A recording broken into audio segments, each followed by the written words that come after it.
time right now? Yeah, it is. It is getting broadcast. I thought of inviting some people, but I decided against it just because I'm not sure if it'll actually like contribute. You can share the link to the forum if you want to. But I think I've got like. Can you hear me? Yeah. Okay. Yeah. So you can share the link to the forum. It's actually. I don't know if you want to do that. Yeah, I think you please go ahead. I'm not hiding my identity, so yeah. I hope I will, I will be able to explain about Nubits, but I'll do my best. And I'm sure you seem like the great guy for the job. Yeah, hold on a second. Let me quickly like find out where to post this link. Here we go. Okay, so new topic.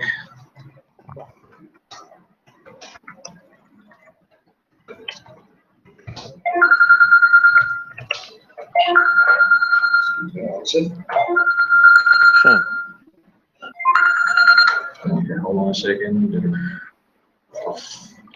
Okay. I'm just posting this.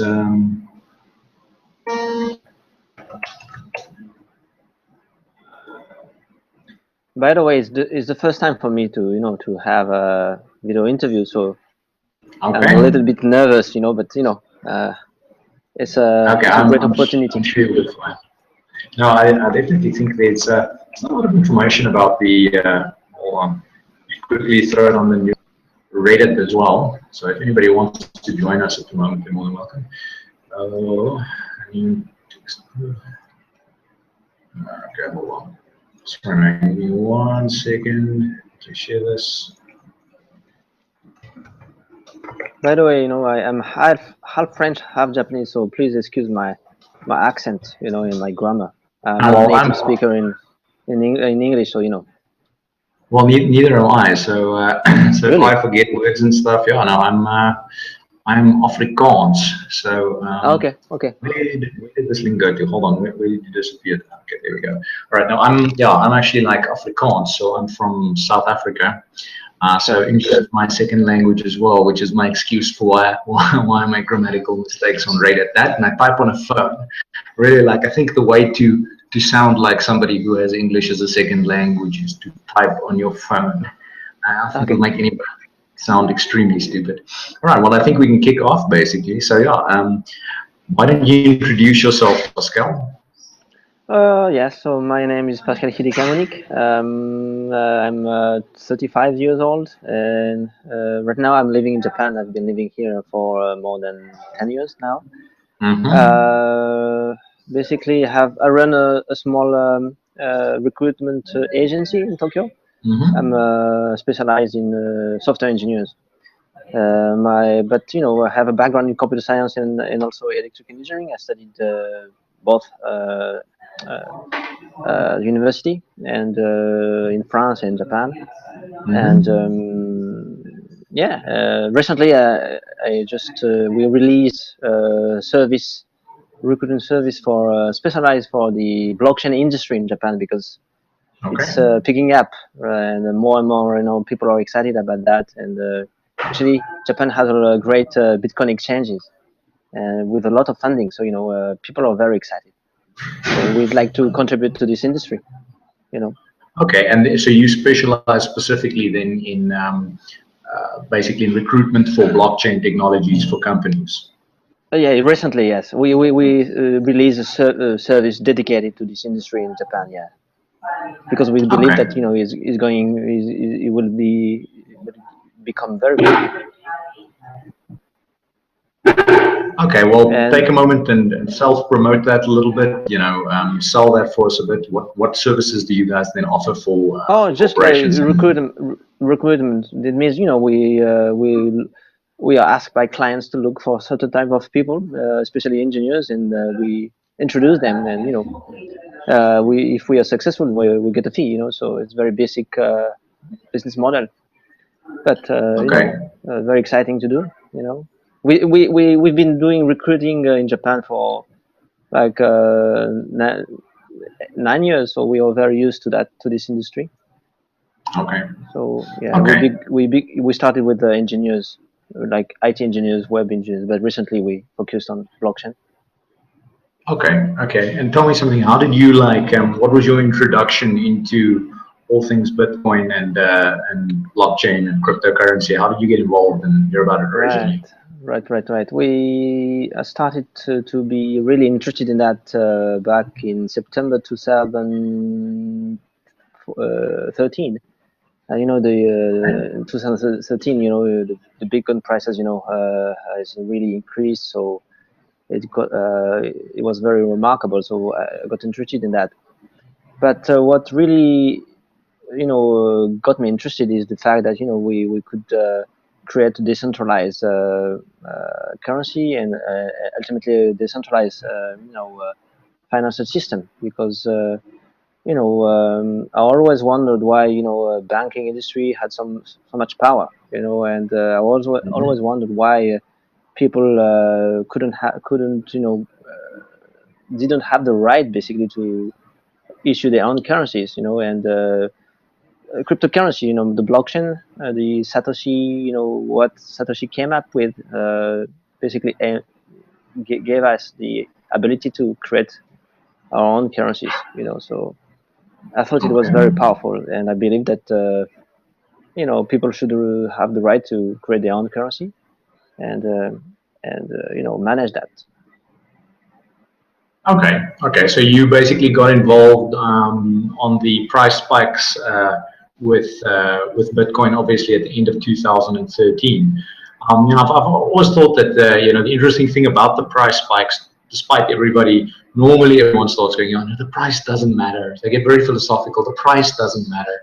The fact of the matter is, I mean, it's like a massive candle, if I can put it that way, and it attracts a lot of attention, you know, to Exactly. the thing. And it, you know, and I think the other thing is also, it's sort of like, I think it establishes a bunch of like believers around it every time one of these bubbles actually like kicks off, which is, I think, a positive process in the long run. I mean, in the short run, it gets very scammy and we all get very euphoric and start saying very stupid things on Reddit. But I definitely think overall it's a pretty interesting sort of like a jump on stuff. So obviously, I have you here to talk about like the new system or like Nubits and new shares. What is the correct term, by the way, for like for the Nubit system? Is it like the new system? Is it new? Is it what is the correct word? Do you call it, you know, the pronunciation? You're asking about the pronunciation? Yeah, well, what do you guys call it? Do you call it Nubits? Do you call it new shares? Do you call it new? Oh yeah, good question. Good question. Yeah, yeah. Basically, Nubits are the products of this decentralized autonomous organization or corporation that is new. New is the DAC, and shareholders of this DAC are called. I mean, they hold their own new shares, so they're called new shareholders. And the main products of the DAC is the currency called Nubits. But yes, in terms of marketing, you know, we call it Nubits. It's, I mean, when I talk about that to my friends or my connections, I say that I'm involved with Nubits because this is the so far is the terminology that you know, is the most remarkable, you know, the most easily remembered. So you know, I'm using Nubits. Okay. All right. So okay. We'll for the purposes of the interview, we'll stick to Nubits then. Okay. Sure. And tell me something like so. I mean, yeah. So just quickly, like if you had to like if you've listed now, obviously you know the capacity to make your own money and that banks don't have that much power and that kind of a thing. What would you say is like what would you say some of the other benefits of Bitcoin? You know that you like, and some of the things that you maybe see as problems. You know, which then lead into you know how Nubits came to be. Okay. Yeah. So what I really like about Newbie is the fact that you know, anybody can be shareholders of this bank and can vote for any policies or any motions. Mm-hmm. That's very powerful. I think, you know, as you know, the central banks of countries, except maybe very few ones, are controlled by a handful of people that really don't know the identity precisely. So it's very, you know, it's in the dark. So and so they basically you can view that as a situation in which your humanity is controlled by those bankers. So it's not healthy at all, you know. So in Nubits, you know, okay, you don't know the identity because, you know, people are most people are you know, anonymous, but as you know, the mechanism is the voting mechanism is in the blockchain, so it's not, and nobody can compromise that. So you can have a lot of confidence in that, you know. Okay, well, I think let's take a step back quickly. Just explain to me, like, as if I had never heard of it before, what are Nubits, and, you know, what are they? Why should I be interested? Nubits are stable cryptocurrencies that are pegged to fiat money or any kind of stable instrument. But right now it's pegged to the dollar, US dollar, and you can, if you have a wallet, you can send from one wallet to another with freely, anytime, anywhere in the globe, for a very low fee. So basically, it gives you the benefits of Bitcoin with the stability. So I think this is we can sum it up like this. Okay, so in other words, what you're saying is, like, we have certain qualities in Bitcoins, like, you know, they're pseudonymous, so we don't really know whose money is moving around. We sort of like have to do a lot of additional tracking to figure out who this person is. Nubits has that quality, so in other words, we don't necessarily know whose money is moving around. But in addition to you know, to having pseudonymity and having uncensorability, which is another major Bitcoin feature, which is, you know, nobody can really, there's no cost of entry really. You know, there's a fee transaction, you know, which is again like the client decides what the fee is going to be. But in addition to those things, basically, that Nubits is essentially pegged to another currency or to another commodity. Then, in the case of Nubits, which I believe is the only one that's operational at the moment, a Nubit is linked to the value of $1 US. All right. So just quickly, how much does a Nubit fluctuate from the value of the real dollar? You know, since inception in September 2014, you know, the peg has really become very, very precise. I mean, very tightly. You know, you could have maybe sometimes, depending on the spikes in the Bitcoin price, you could have sometimes like 1 Nubit equals to 1.02 US dollar, something like this. But it was very seldom. You know, most of the time it was. I mean, for probably 99% of the time it was $1. So, you know, it's very, very close. Okay, well, it's quite fascinating that it could match for you. So you say that the biggest deviation you guys have seen since the peg launched has been like 2% at the outset. Yeah, something like this. Yeah.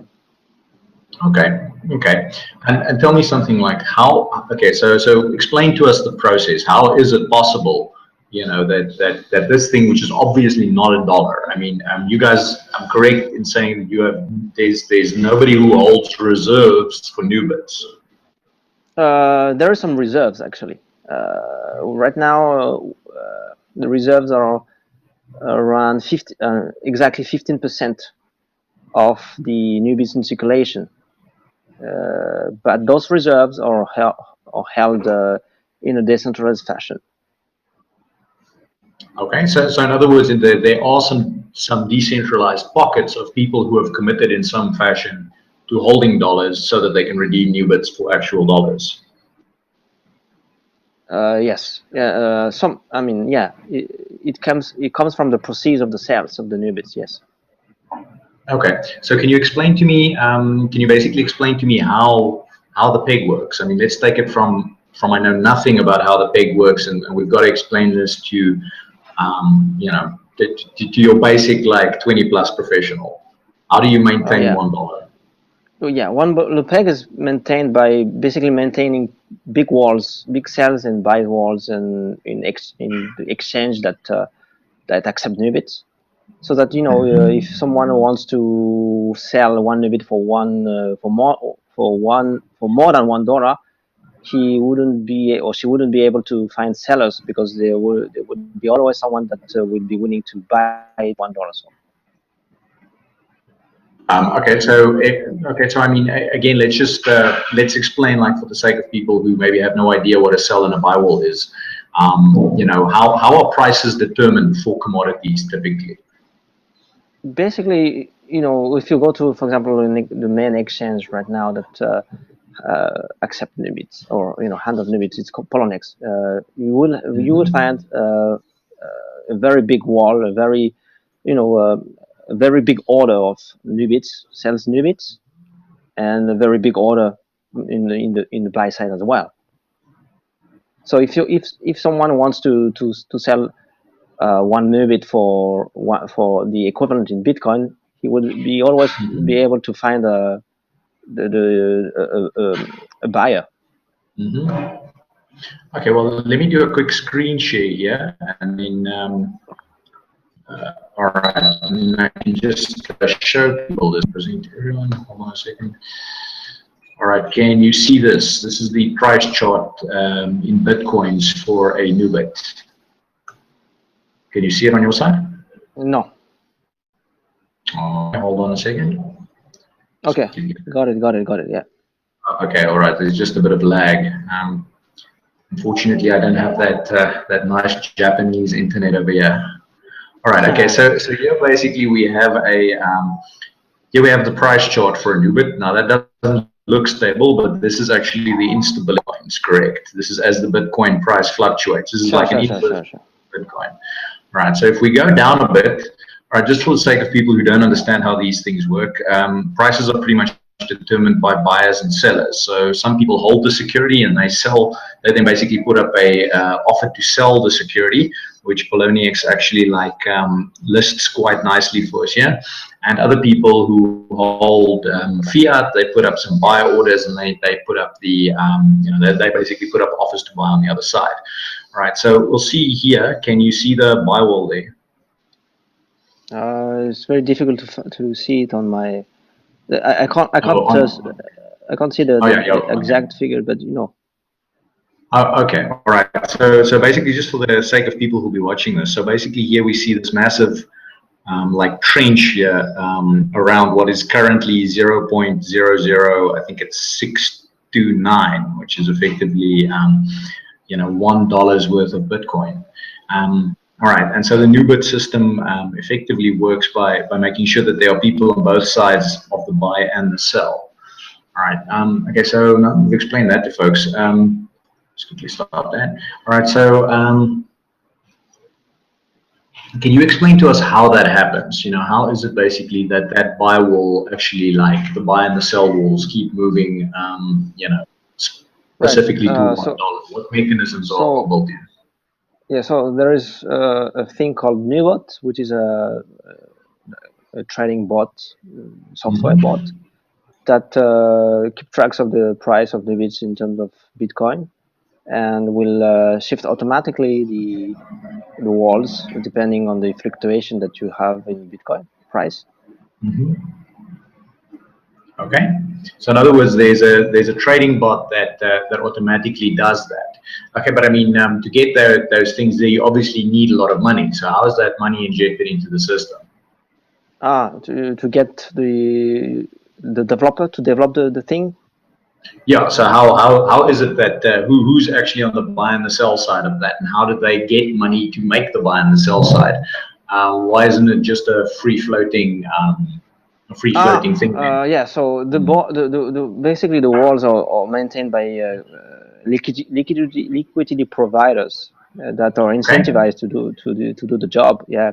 So right now, most of the liquidity is maintained by pools. Before it was individual liquidity provider that will you know, get money from new to maintain the peg. Now it's a pool, so you can participate into the pool, and the pool will manage the money in a decentralized fashion or not, depending on the type of pool. We have two types of pools: a managed pool and you know, ALP, which is autonomous liquid providing pool. So okay. So yeah. Okay, so in other words, like you know, but basically, like Bitcoin has mining pools, you guys have liquidity pools to effectively, well, okay, obviously we'll get to the mining of the thing in a bit, basically, but I mean, obviously you guys, you have people who, like, let's say, for instance, I have $1 million, right? I don't have $1 million, but let's assume that I had $1 million, right? Sure. So, and I wanted to make a little bit of an interest on this. So, so what would I do with my $1 million? Like, explain that to me.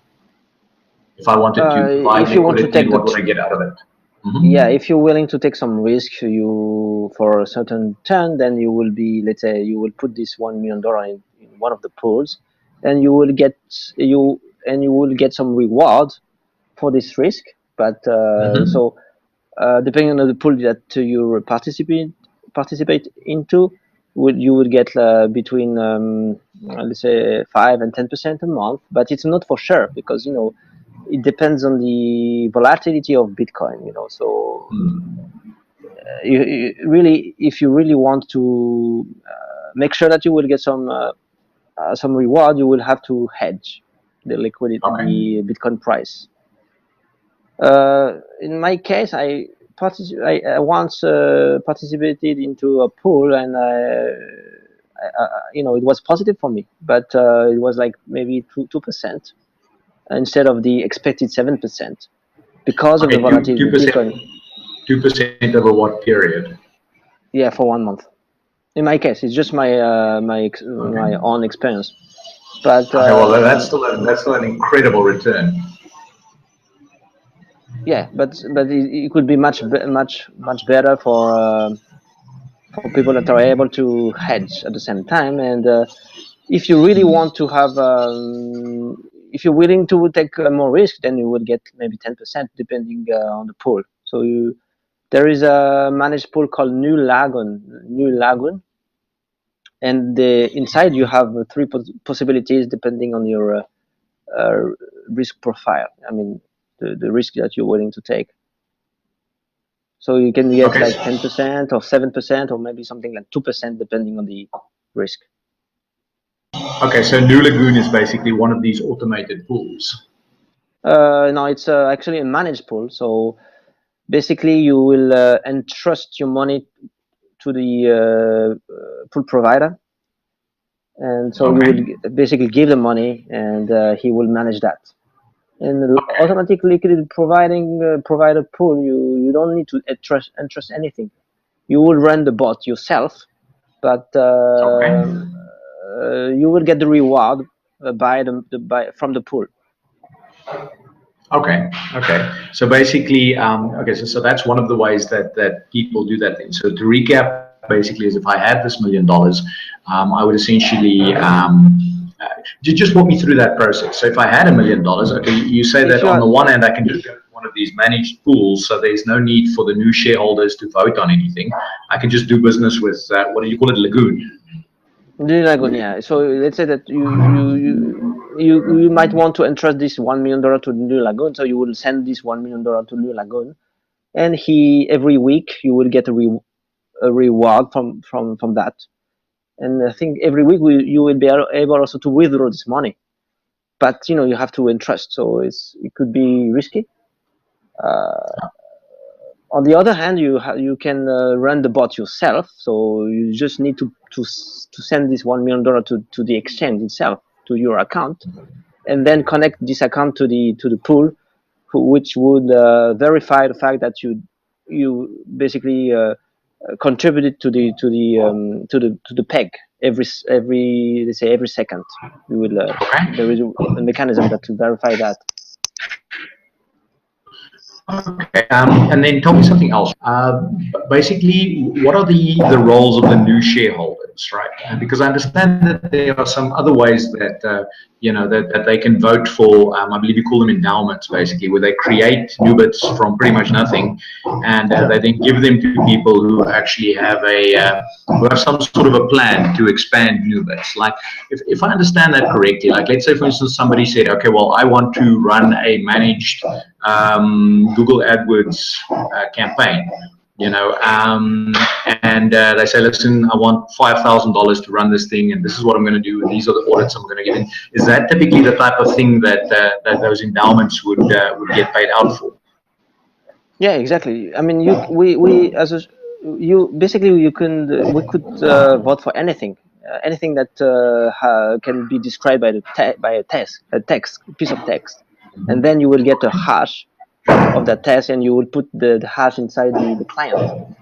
And Okay. so anything, yeah. But you would have to convince shareholders for that, you know. So it could be very tough depending on your reputation or the plan, you know. But right now, you know, you can vote for, so you can vote for any kind of motion, you can vote for transaction fee, you can vote for the parking rates, and you can vote also for how many Nubit you want to issue at a particular address, and you can vote for new shares, new issuance as well. Okay, so people can vote for the new issuance of not only new bits but of shares as well. Yeah, it was added yeah, a few months ago, but not at the beginning. Yes.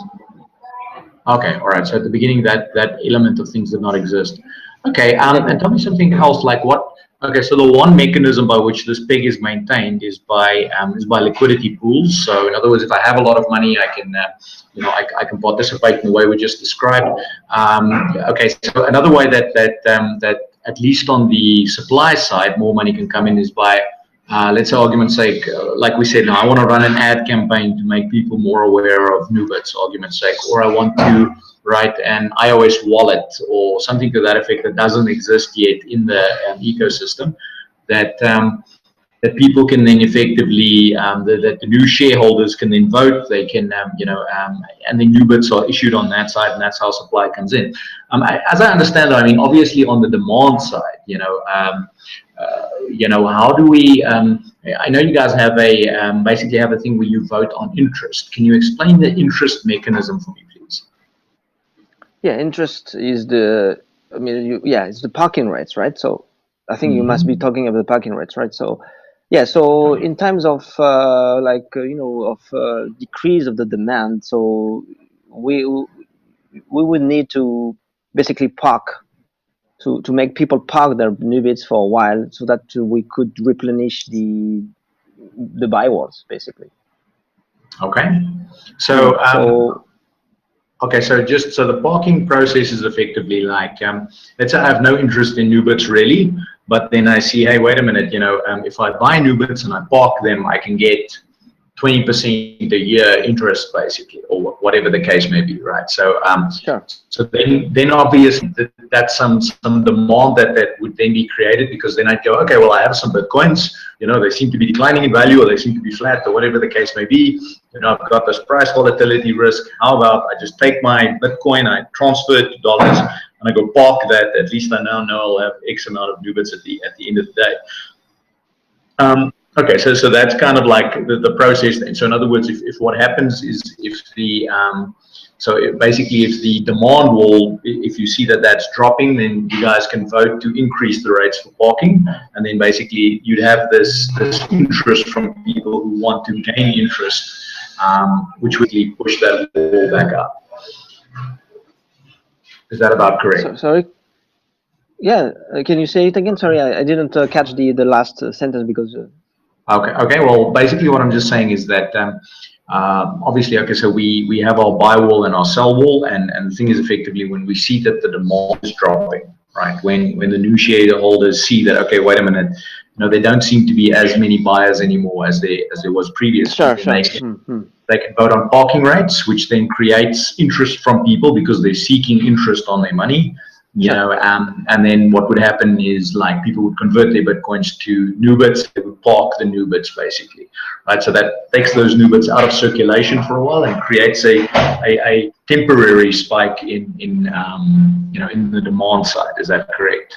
That's correct. Yeah, I mean, yeah, you can see that as a creating demand, or as you said, taking out of circulation maybe, so that we need to we will need to basically provide liquidity to less new bits.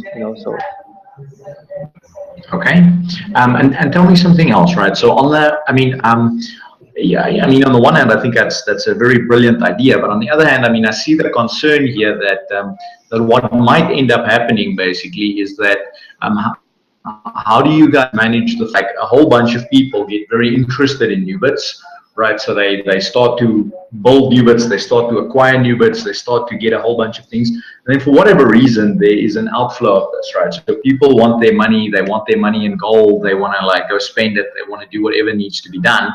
But now you have all these people who have gained interest from these loans basically, and they need to get paid out. You know, so obviously they start eating into the supply wall again. Let me just quickly, they start eating into the demand wall again, because obviously they're providing supply to that wall. How is that different, like from a Ponzi scheme where the argument is that you know, we basically pay out current investors, we pay out previous investors with the funds of current investors. How do you guys manage that situation? I know that's not the only mechanism you have, like we earlier, but how is that mitigated, if at all? Yeah, I mean, but first of all, right now the parking rates are zero, so you wouldn't be able to gain any interest on your money, because you know the buy side liquidity and the sell side liquidity are balanced, so there's no problem in this regard. But there's also, you know, so some people make this argument that, you know, that it could be like a Ponzi scheme, but we also added a mechanism to burn Nubits, you know, so that we can really you know, destroy Nubits out of like very quickly, I mean immediately. So I don't think this Ponzi scheme argument is valid now. Okay. All right. So in other words, you say on the one hand that at least for the time being, there is no, how can I say? I mean, there is no even entry scheme for the Ponzi element, if I can put it like that. Basically, there's no way of parking. So, so I mean, the system is in a state of equal moment. All right. So that's the one element. Tell me about how you burn Nubits, right? I mean, if I'm a Nubit holder, and sorry, I mean, as we started this, these guys started construction on the outside. I mean, it's how life works. No problem.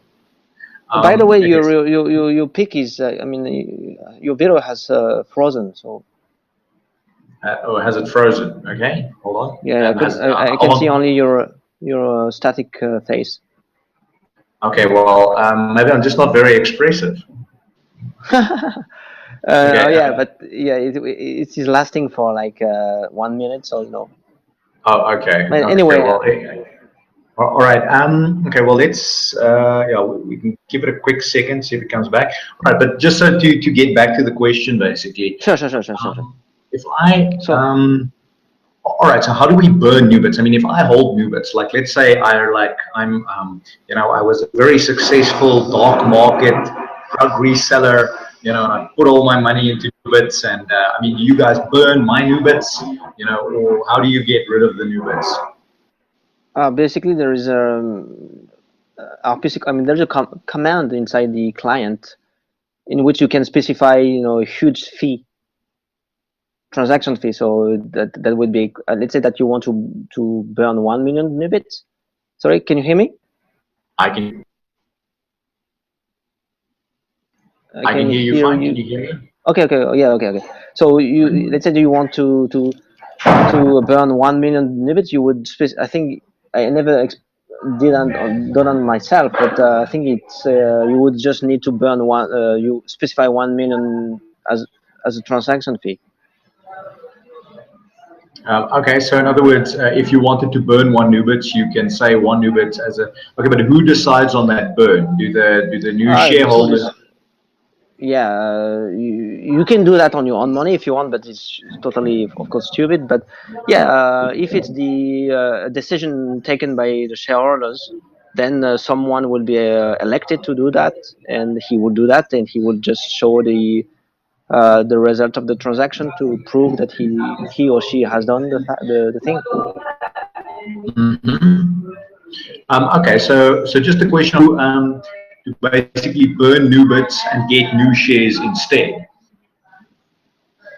Getting new shares instead of what? Sorry. So let's say there's too many Nubits, right? So there's a reason to burn some Nubits effectively. Sure. Right? Sure. Is there a way to burn Nubits And then, because I mean, again, you said it would be stupid to do it with your own money, right? So let's say argument's like I had 1 million Nubits basically, and I thought, okay, well, maybe if the new shareholders issue me, you know, like $1.1 million worth of new shares, that sounds like a deal to me. I'll take that risk and I'll burn my 1 million Nubits. Is there such a mechanism in place? Yeah, you can do that. Like if you can just like handle the command inside the RPC commands inside the client. Okay. Okay, but explain that mechanism to me. How would we go about shifting that? Okay, so let's say that. I mean, I can give you an example of burning. You know, Okay. if you can help. Let's say that the shareholders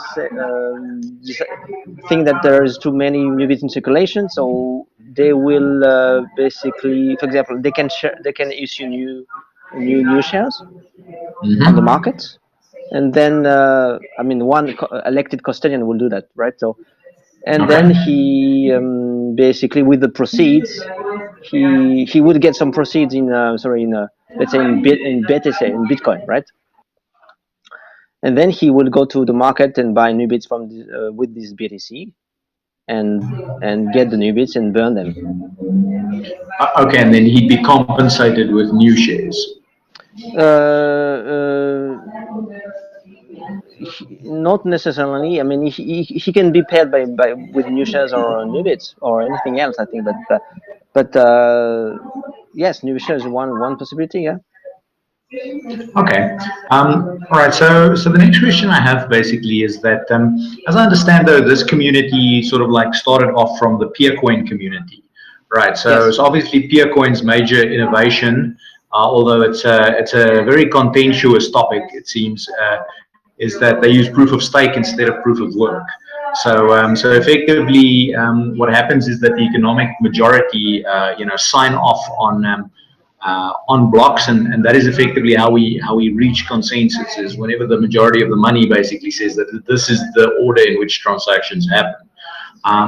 Right. So my question is, why proof of stake? Why does the new shareholders why does the system simply prefer proof of stake to, say, proof of work?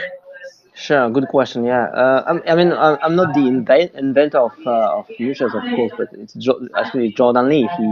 He decided to fork that to fork Peercoin to create a template called PeerShares. Okay.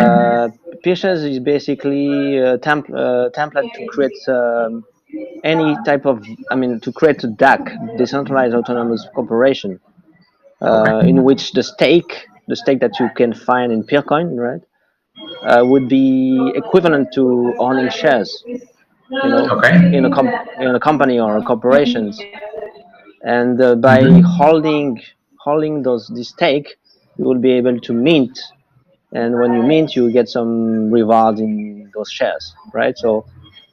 Okay. And there's also in PeerShares, he implemented a mechanism to distribute dividends, right? Okay. And Nubits, let's say, Nubits, is a fork of PeerShares, the first fork, or the first application, if you want. Okay. Okay. So in other words, new shares is effectively a mechanism, or not new shares. PeerShares is a mechanism by which you can build a distributed autonomous organization. Have the general like Bitcoin blockchain mechanisms and reach consensus with that over like proof of stake. All right. Sure. All right. Can we understand if it's not maybe like your specific area of expertise, but what are your answers to the nothing at stake problem and the long range attack with proof of stake? Yeah, I studied a little bit about that because obviously I'm interested in the security of the network as a shareholder and a daily contributor. But yes, I would. I'm very. Maybe I'm biased, but I'm very convinced by the argument by